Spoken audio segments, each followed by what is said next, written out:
बात बताइए, जहाँ एक तरफ मुसलमान और हिंदू के बीच में डिफरेंशिएट किया जाता है, जहाँ बताया जाता है कि आरएसएस जो है मुसलमान के ख़िलाफ़ है, उसी दौर में आप लोगों ने ये मुस्लिम राष्ट्रीय मोर्चा जो कमेटी खोली है, ये इसका क्या मकसद है?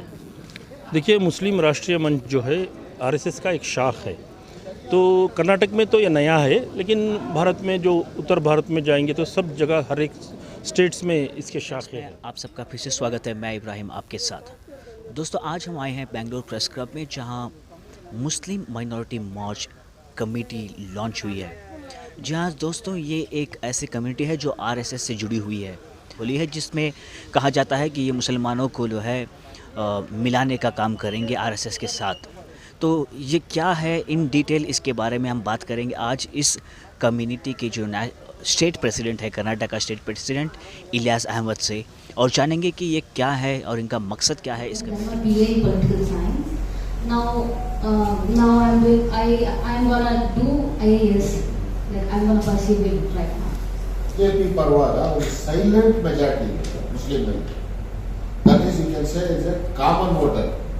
और बीजेपी करने का सपोर्ट ಮಾಡ್ತಾ ಇದ್ದಾರೆ और इसका मुसलमानों में तालीम और तरक्की, इन दोनों की चीज़ की बहुत अहमियत है। क्योंकि तालीम देखेंगे तो आप लोग, मुसलमान जो है हाई स्कूल भी नहीं पहुंचता, ड्रॉप आउट हो जाता है, नहीं छोड़ देता है बहुत सारे बच्चे, और कहाँ जाए एसएलसी में फ़ेल होके फिर घर बैठ जाते हैं, फिर पीयूसी जाओ, डिग्री जाओ, बस ख़त्म हो जाती है।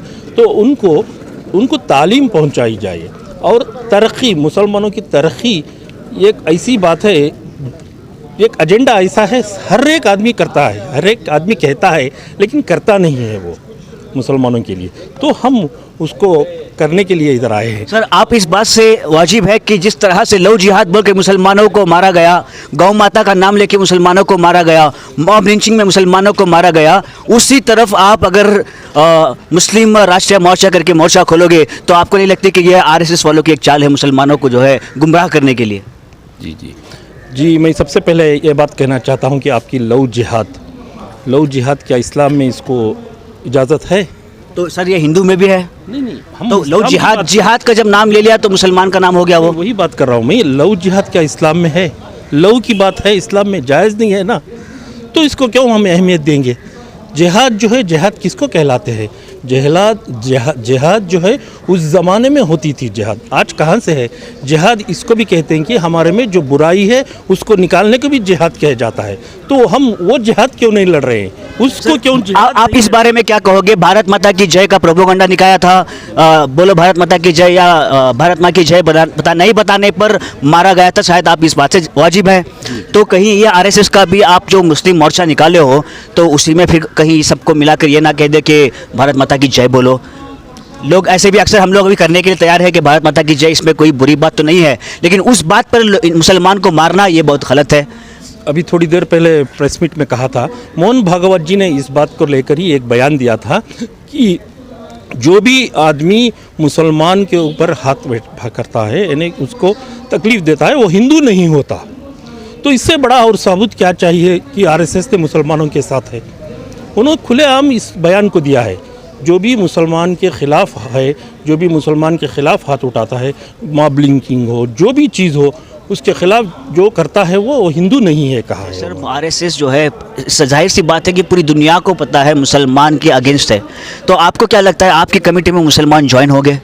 आप लोग तो प्रेसिडेंट हो, शायद आपके गिने चुने 15-20 लोग आपसे जुड़ जाएंगे, लेकिन क्या दूसरे भी उस भरोसे से उसेंगे? जी देखिए, मैं मुसलमान हूँ, और मैं मुसलमान होने की, मेरे ईमान की, मुझे किसी से सर्टिफिकेट की ज़रूरत नहीं है। मेरा और मेरे खुदा के बीच का वो नाता है, उससे मैं जवाब देना चाहता है। तो बात ऐसी है कि मुसलमान जुड़ चुके हैं आजकल, तो इसलिए कि देखिए, हमारे साथ कम से कम 200 लोग अभी पूरे सारे कर्नाटक से हैं। पूरे ज़िलों में, यानी 30 ज़िलों में हमारे कन्वेनर हुए हैं, और सारे के सारे हम लोग एक हैं। अभी 3-4 महीने पहले हमने एक बहुत बड़ा प्रोग्राम बेंगलुरु में भी किया था। तो इंशाल्लाह आगे चलते चलते 1000 लोग उसमें जुड़ने का है।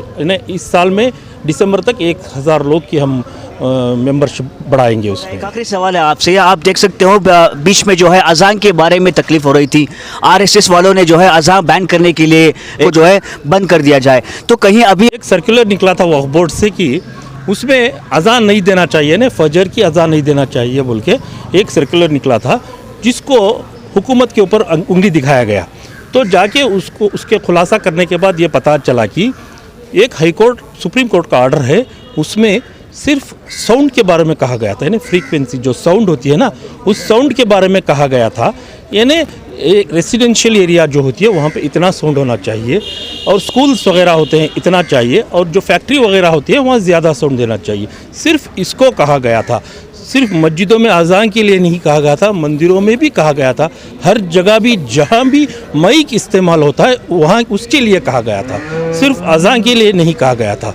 तो ये चंद लोगों ने सिर्फ अज़ान के लिए उठाया है आवाज़, सिर्फ अज़ान के लिए नहीं, माइक के लिए बात, माइक की बात आवाज़ उठाई आप लोगों की आरएसएस वालों ने। अगर बात अगर साउंड की होती है तो भाई दीपावली में जो गाने बजते हैं उसके होना चाहिए, अगर जो रैलीज निकलती है उसकी होना चाहिए, जो आपके इलेक्शंस में रैली में जोर जोर से आप लोग चिल्लाते हो उसकी होना चाहिए। बात अजान की क्यों हुई? और अजान जब होती है सिर्फ कुछ मिनटों के लिए होती है सर। बिल्कुल बिल्कुल। आज क्या है, हर रोज ऐसा है कि गाँव में आप देखेंगे तो अजान से ही बहुत सारे लोग उठते हैं, यानी अजान की आवाज़ सुनकर मुसलमानों से ज़्यादा दूसरे लोग, कौम के लोग उस अजान को फॉलो करते हैं। सवेरे उठने में अजान को फॉलो करते हैं, दोपहर का खाने में, शाम में, सब अजान को बहुत सारे लोग फॉलो करते हैं। कहीं भी मैं बता रहा हूँ अजान के लिए कहीं भी मना नहीं किया गया है, सिर्फ आवाज़ के लिए कहा गया कि इतना साउंड होना चाहिए बस। थे इलियास अहमद जो यहाँ के कर्नाटका स्टेट के कन्वीनर है मुस्लिम राष्ट्रीय मंच के। तो कुछ और डिटेल्स इनके बारे में हम आपको देंगे, आप मेरे साथ जुड़े रहिएगा। मैं इब्राहिम आपके साथ, एशियन टाइम्स न्यूज़।